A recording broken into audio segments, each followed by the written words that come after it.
I was standing at the altar of a $15 billion wedding, wearing a dress worth more than a soul. Then, a stranger walked in with a single photo that shattered my perfect life. They call me the Ice Queen of Blackwell Industries, but that night, I was just a woman choosing between a golden cage and a dangerous truth. My name is Elena, and this is how I burnt my empire to find myself.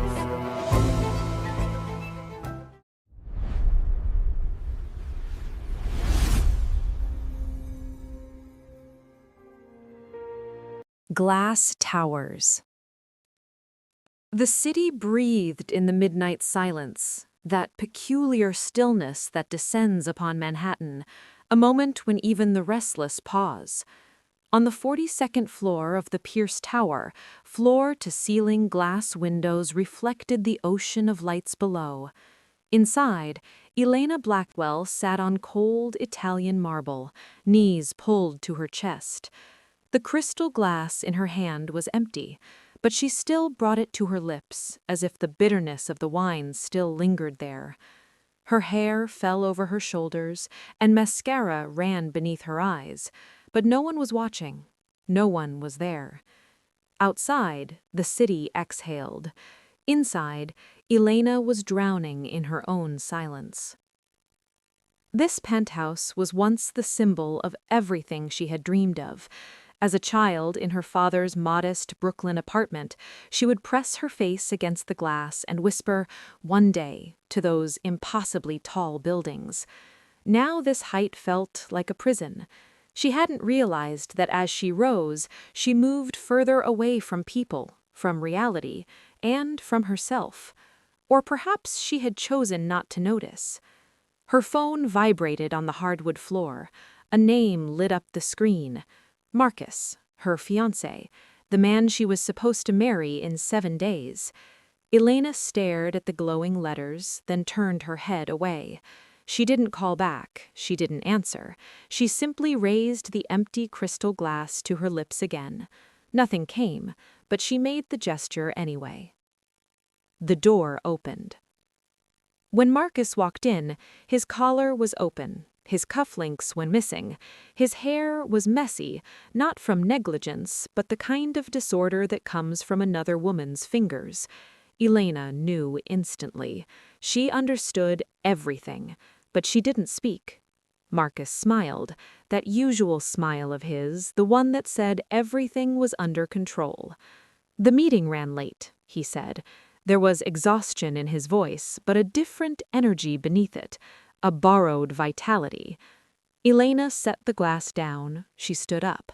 She was barefoot, but Marcus had never seen her look so tall. Her eyes were flat. Her lips didn't move. She just watched. And in that look, for the first time, Marcus saw something. Maybe fear, maybe loss, maybe nothing at all. "I need to get up early tomorrow," Elena said. Her voice didn't break. It didn't even tremble. It was just flat, cold, and distant. "You can sleep in the guest room." Marcus's smile froze, but he didn't protest, because Elena Blackwell was no longer that poor, soft, submissive girl from 7 years ago. Now she was the crown princess of Blackwell Industries, the sole heir to a $15 billion empire, and Marcus was just a groom-in-waiting in that empire. Elena walked to the bedroom. She closed the door. She locked it. Then she sat on the edge of the bed and put her hands to her face. But she didn't cry. Tears didn't come. She just tried to breathe. It felt as if something she had been holding back for years had silently drained away. The next morning, Elena attended the company's board meeting. Her hair was pulled back, her makeup flawless, her luxury suit perfect. No one could see the previous night on her face. No one could know how her insides were burning to ash. Her father's old partners and advisors all addressed her as Miss Blackwell. They were waiting for her to speak. But throughout the meeting, Elena didn't say a single word. She just listened. Her eyes were fixed on the reports spread across the table, not lingering on anyone. Her mind was entirely elsewhere. When the meeting ended, her assistant Jessica came to her. Miss Blackwell, did you make a reservation? You have your anniversary dinner with Mr. Hale tonight. Elena looked at her.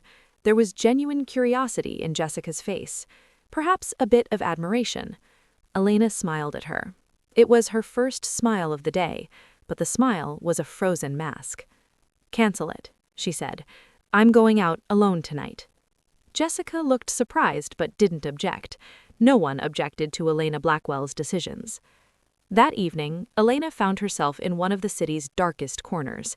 She was sitting in a bar in the old streets of Brooklyn's Red Hook, a place whose name she didn't even know. There was noise around her, cigarette smoke, the laughter of strangers. And for the first time in a long time, Elena felt she could breathe. She looked at the bartender. He was a young man with tired eyes. "Whiskey," she said, "on the rocks."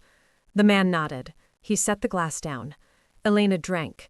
It burned her throat, but she didn't mind.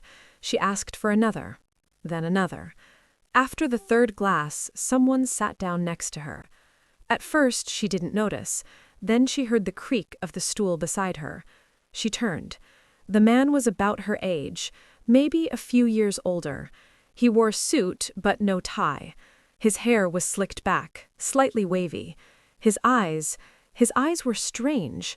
As he looked at Elena, it was as if he recognized her, but Elena didn't know him. "Women who drink alone are either running away or searching," the man said. His voice was low and calm. It wasn't threatening, but it wasn't exactly relaxed either. Elena looked at him. "Are you doing the same?" she asked. He smiled. "Both. I'm running and I'm searching." Elena felt something inside her loosen. This man was a stranger. He wanted nothing from her. He didn't judge her as he looked at her. He was just there. "I'm Cameron," the man said. Elena didn't give her name. She just nodded. "I'm running too," she said. And that night, for the first time in her life, Elena Blackwell told her story to a stranger. She talked about Marcus. She talked about the wedding. She talked about the betrayal. Cameron listened. He didn't ask questions. He just listened. And in his silence, Elena found something. Maybe understanding, maybe just a void. But she wanted to lose herself in that void. As the night progressed, the drinks increased. Their conversation deepened. Elena laughed, that real laugh she had forgotten. And then, suddenly, she realized she was holding Cameron's hand. His hand was warm. It was real. Marcus's hands were always cold, always distant, but these hands were different. "Let's go," Elena said. Her tone was firm, but there was a plea beneath it. Cameron looked at her. There was a question in his eyes, but he didn't ask. He just nodded. The hotel room was dark. Only the city lights seeped through the curtains. Elena lost herself in Cameron's arms. That night, she didn't think of Marcus. She didn't think of the wedding. She didn't think of her father's legacy, the company, the empire. She just felt. Her body burned with a fire she had long forgotten. Her lips were lost in other lips. And in that moment, for the first time in her life, she thought she was free. When she woke up in the morning, Cameron was gone. Elena sat on the empty bed. Beside her was a note. The handwriting was neat and sharp. "I want to see you again, but this time let's really meet. C." Elena took the note. She looked at it for a while. Then she crumpled it up and threw it in the trash. She had made a promise to herself. This was just one night, an escape, a moment. It wasn't real. But something inside her wanted to take that note back out of the trash. 3 days remained until the wedding. Elena was lost in her own silence. Marcus was constantly by her side. He was always smiling. He was always saying everything was fine. But Elena could see the lies in his eyes now. Even if she didn't want to see them, she did. The invitations had been sent. The venue was set. Elena's wedding dress was a $200,000 Italian design. Everything was perfect, on paper. That day, the company's chief legal counsel, Richard Hayes, came to Elena's office. He held a dossier. His face was tense, his shoulders were slumped. Elena had never seen him this way. "Miss Blackwell, I need to show you something," he said. Elena took the dossier. She opened it. Inside were photographs. Photographs of Marcus, with different women, in different hotels, on different dates. Some went back a year, some 2 years. Elena's hand trembled, but her face didn't change. "Why are you showing me this now?" she asked. Richard bowed his head. "Because I care about you, Miss Blackwell. I promised your father. I promised I would protect you. And this marriage is not protecting you. It's destroying you." Elena closed the dossier. She left it on the desk. Then she looked at Richard. "No one else knows, right?" "No. Only I know. And now you." Elena nodded. "Thank you. But this wedding will happen." Richard looked shocked. "But—" "This wedding will happen," Elena repeated. Her voice was like a piece of iron. And Richard left without another word. The wedding day arrived. Elena looked at herself in the mirror. The dress was perfect. The makeup was perfect. The hair perfect. But the eyes were empty. It was as if a puppet were looking back from the mirror. Someone knocked on the door. Cameron walked in. His eyes lit up when he saw Elena.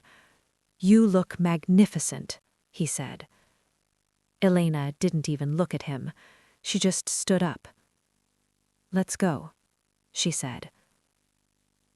There were hundreds of guests at the ceremony. Business people, politicians, journalists. Everyone was talking about the Blackwell-Hale merger. Everyone was calculating how this marriage would affect the economy. No one noticed the void in Elena's eyes. The officiant began to speak. "Do you take this man to be your husband?" Elena waited in silence. Then she opened her mouth. "I do," but she couldn't finish the sentence, because at that moment the back doors of the hall swung open, and Cameron walked in. Elena's heart stopped. The entire hall turned to him. Marcus frowned. The guests began to whisper. Cameron walked slowly down the aisle. His suit was flawless. His posture was worthy of royalty. His eyes were only on Elena. He looked at no one else. "I'm sorry," Cameron said. His voice filled the entire hall.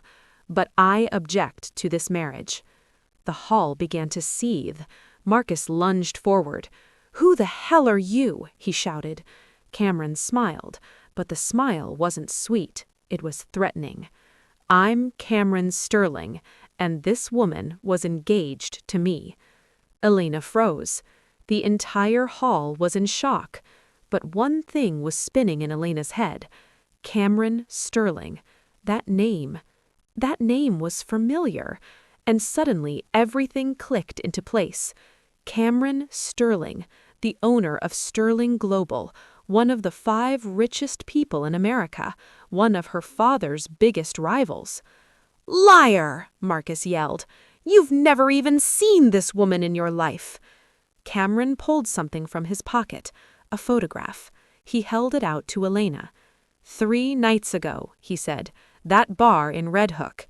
That night, do you remember?" Elena looked at the photograph. In the photo, they were standing in front of the bar. Cameron's hand was on Elena's waist. Elena was smiling at him. The hall went wild. Journalists began taking pictures. The guests stood up. Marcus turned to Elena. Hatred burned in his eyes. "Did you betray me?" he screamed. Elena looked at him. For the first time, she really looked at him. And all the anger, all the pain, all the loneliness inside her exploded in a single sentence. "No, Marcus, it was you who betrayed me. I just wanted to be free." And she turned. She looked into Cameron's eyes. I want to meet you, really meet you." Cameron reached out his hand. "Then let's meet." And Elena took that hand, but the story didn't end there. As Elena got into the car, she looked at Cameron. "Why did you do it?" she asked. Cameron didn't take his eyes off the road. "Because I've loved you for 7 years, Elena." Elena froze. "What?" Cameron drove. 7 years ago, your father invited me as a speaker at a conference. You were there. You were sitting in the back row. That day, I heard how proudly you spoke about your father. I saw the light in your eyes. And from that moment on, I couldn't forget you." Elena's breath hitched. "But you never came to me. You never introduced yourself." "Because you loved someone else. You loved Marcus, and I didn't want to ruin your happiness." "But then, that night, at the bar." Cameron finally turned to Elena. There was a pain in his eyes. "That night, I knew you would be there, because I was following you. For 7 years, I watched you from afar. And that night, I saw you were crying. I saw you were alone, and I couldn't stand it." Elena looked at Cameron. Something inside her broke. "So this was just a game?" "No," Cameron said. "This was 7 years of love, and I can't hide anymore." The car stopped. Elena looked outside. In front of her was a massive mansion, Cameron's home. "Come inside," Cameron said. "There's something I want to show you." Elena hesitated, but then she got out, and she followed Cameron into the house. Inside, she saw a giant painting on the wall. And that painting, it was a portrait of Elena from 7 years ago, at that conference, with the light in her eyes. This is me," Elena said. "Yes," Cameron said. "Every morning when I wake up, I look at you. Every night before I go to sleep, I look at you. And I promised myself, one day I will bring that light back into your eyes." Elena couldn't hold back her tears. For the first time, all the pain, all the loneliness, all the loss she had accumulated for years flowed away. And Cameron hugged her. He held her. He didn't let her fall. "You're not alone anymore. You'll never be alone again." And Elena, in his arms, felt for the first time that she was truly home. But every story has a price. The following week, when Elena returned to the company, the board of directors had gathered. They all were looking at her. They all knew about the wedding scandal. They all knew about her relationship with Cameron Sterling. Richard Hayes stood up. "Miss Blackwell, this relationship will harm our company.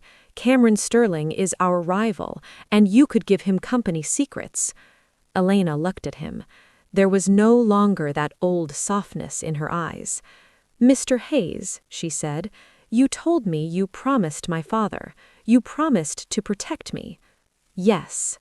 "But you knew about Marcus's betrayal for 7 months, and you only told me 3 days ago. Why?" Richard fell silent. Elena continued, "Because you wanted that marriage to happen. Because if Marcus's company merged with ours, you would get your share, right?"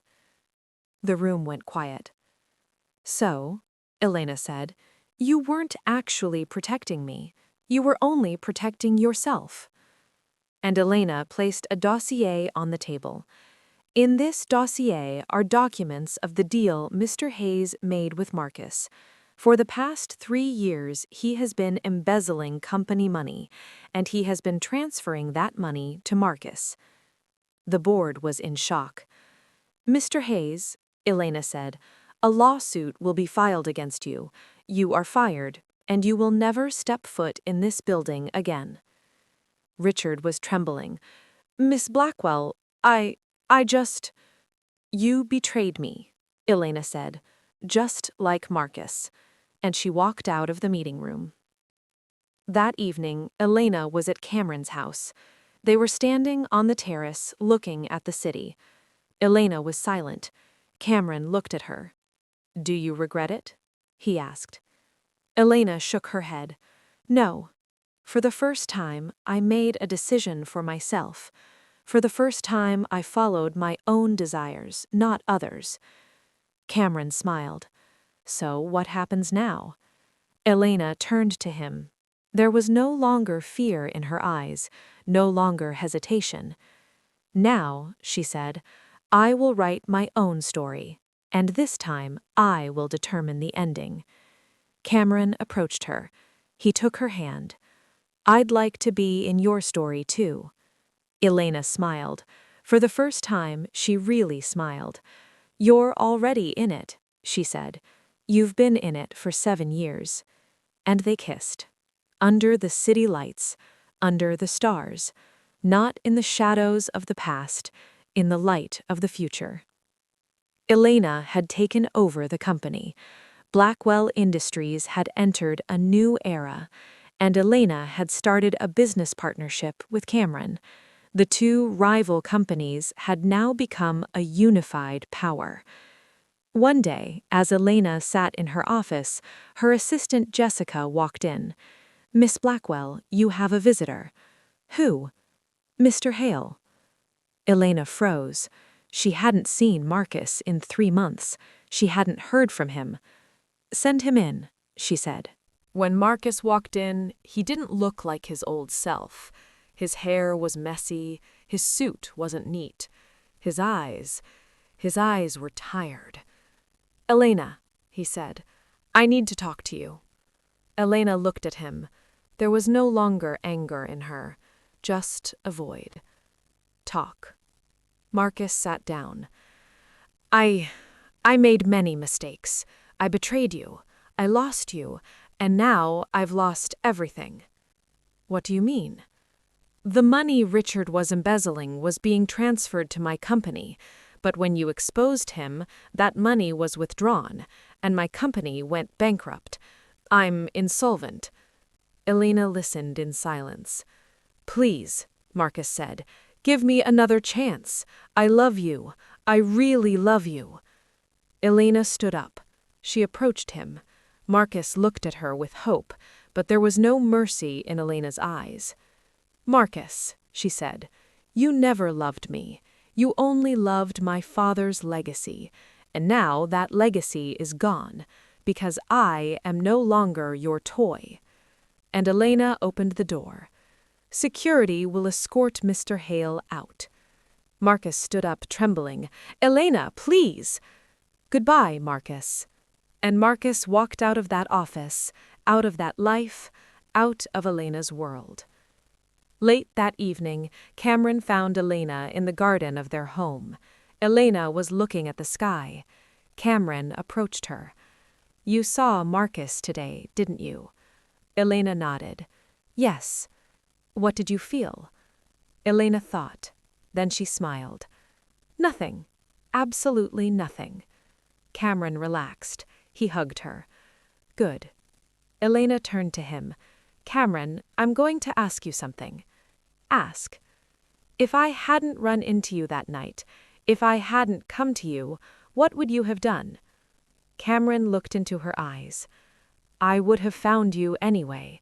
Maybe in a month, maybe in a year, but I would have found you, because I waited 7 years, and I could have waited 7 more. Elena couldn't hold back her tears. You're a very good man. No, Cameron said. I'm just a man who loves you. And that night, Elena felt for the first time in her life that she was truly loved. For the first time, she felt she truly belonged. For the first time, she felt she had come home. Years later, people would tell the story of Elena Blackwell. The story of the woman who left her fiancé on her wedding day, the story of the woman who fell in love with her rival in one night, the story of the woman who built her own empire. But no one would know the true finale of that story, because the real finale had taken place behind glass walls, silently, with tears, with pain, but finally with love. And Elena Blackwell was no longer living behind glass walls, but in her own world, beside Cameron, Freely. Finally. Truly freely. 5 years later, Elena stood before a different audience. Not at a wedding this time, not in a board meeting, but at a women's entrepreneurship summit at the Javits Center in Manhattan. Standing on the podium, she looked at thousands of faces, young women, older women, women from every corner of America, every corner of the world. They all looked at her with hope in their eyes, with questions in their hearts. "My name is Elena Blackwell," she began. Her voice was steady now. It was strong. "And I am here to tell you that the cages we live in are often cages we build ourselves." The audience was silent. 7 years ago, I was engaged to a man I thought I loved. I was about to inherit a company I thought I wanted. I was living in a penthouse I thought was my dream. But I was dying inside, slowly, silently, and I wasn't even aware of it. She paused. She looked at her hands. They weren't trembling. "The night before my wedding, I found out my fiancé had been betraying me for years. Multiple women, multiple lies. And do you know what I did?" The audience leaned in. "I decided to marry him anyway." Audible gasps rose from the hall. "Because I thought that was what I was supposed to do. I thought that was what strong women did. They endured. They survived. They didn't make a scene. They didn't break the carefully planned order." Elena's voice grew stronger. "But then something happened. I met a man in a bar, a stranger, and for one night I allowed myself to be honest with myself, to be vulnerable, to be human. And that one night of honesty changed everything." She looked at the audience. "That stranger became my husband. That moment of vulnerability became my strength. That night of honesty became the foundation of the life I live now." The audience was completely still. "I'm not here to tell you to leave your partners or blow up your lives. I'm here to tell you something simpler and more terrifying. Listen to yourselves. That voice inside that whispers when everyone else is shouting, that's not weakness. That's not selfishness. That's your soul trying to save your life." Elena moved away from the podium. She walked to the edge of the stage. "When I walked away from that wedding, I lost my father's respect. I lost business partners. I lost so-called friends. But do you know what I gained?" She spread her arms wide. "I gained myself. And when you own yourself, truly own yourself, no one can ever take that away from you again." The applause started slowly. Then it grew. Then it turned into a standing ovation so powerful it shook the hall. Backstage, Cameron was waiting. When Elena came off the stage, he handed her a bottle of water. She drank, her hands finally ceasing to tremble as the adrenaline ebbed. "You did it," Cameron said softly. "I did something. I don't know if it was enough." It was more than enough. Elena looked at him, really looked at him. After 5 years of marriage, she still found new things in his face, new kindnesses, new depths. "Do you ever regret it? Walking into that wedding? Blowing up your own reputation? The business deals we lost because people thought we were reckless?" Cameron smiled. "Every day," he said. Elena's face fell. "I regret not doing it sooner," Cameron continued. "I regret those 7 years I spent watching you from afar. I regret every painful moment I could have prevented." Elena felt her eyes burn. "Stop," she whispered. "You'll make me cry. I just made my makeup." "Then cry," Cameron said. "You're allowed to cry now." And she did. They weren't tears of sadness. They weren't tears of regret. But they were tears of relief. The kind that come when you finally stop running and realize you are exactly where you are supposed to be. Late that night, they walked in Central Park. It was past midnight and the park was technically closed, but Elena had never been good at following rules she didn't believe in. They found their favorite bench near Bow Bridge, the same bench where Cameron had proposed 5 years ago, the same bench where they had scattered her father's ashes. "Your father would be proud of you," Cameron said, reading her thoughts. Elena wasn't sure. Her father had been a complicated man, brilliant and cold, loving and distant. He had built an empire but lost 3 wives along the way. He had given Elena everything except the one thing she needed most, permission to be flawed. "Maybe," Elena said, "or maybe he would think I'm foolish, emotional, weak. Then he would be wrong." Elena rested her head on Cameron's shoulder. "Tell me again," she said. "Tell me how you knew." "Knew what?" "That night in the bar. How did you know I was that woman from the conference? I looked so different. I was so different." Cameron was silent for a long time. "Your hands," he said finally. "My hands?" "You twist your ring when you're thinking, whatever ring you're wearing. You did it at the conference 7 years ago. You did it at the bar. You're doing it right now." Elena looked down. He was right. Without even realizing it, she was twisting her wedding band. It's an unconscious habit, a terrible trait for a CEO, a beautiful trait for a human. They sat in silence, watching the moonlight dance on the water. In the distance, the city hummed its endless song. But here, in this green pocket amidst the concrete and steel, they had found something rare. Not happiness. Happiness was too simple, too fleeting. They had found peace. "Cameron," Elena said, "if we could go back, if we could change everything, would you?" "Change what?" "Everything. The pain, the scandal, the years you spent watching me from afar, the wedding I almost had, all of it." Cameron took the question seriously. He never gave her easy answers. It was one of the things she loved most about him. "No," he said finally, "because the pain is what teaches us we're alive. The scandal teaches us who our real friends are, and those years I spent loving you from afar, they taught me patience. They taught me that some things are worth waiting for." "Even if the waiting hurts?" "Especially if the waiting hurts." Elena turned to him fully. "I need to tell you something." "Okay?" "That night in the bar, when I saw you, when I talked to you, when I went to that hotel with you," she paused, choosing her words carefully. "I knew." "Knew what?" "I knew who you were. Not consciously, not in my brain, but deeper. My soul recognized you, and that's why I followed you.